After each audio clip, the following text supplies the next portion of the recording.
प्रेमी का एक गाना आता है, ओहिर के लकीर।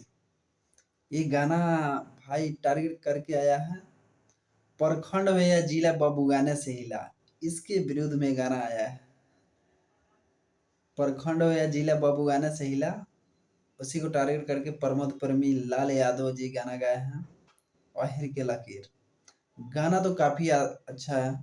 बात रियल है भाई, 100% सही बात है।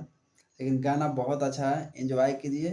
कोई भी गाना जाति पर आधारित नहीं है, सब इंटरटेनमेंट के लिए गाना बनाया जाता है।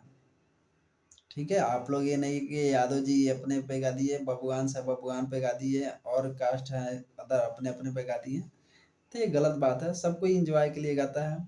आज़ादी है, अपने अपने कास्ट अपने अपने जाति धर्म का बड़ाई करना सबका कर्तव्य है।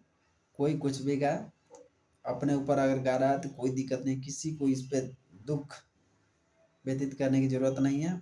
सब गाएं, खुलकर गाएं।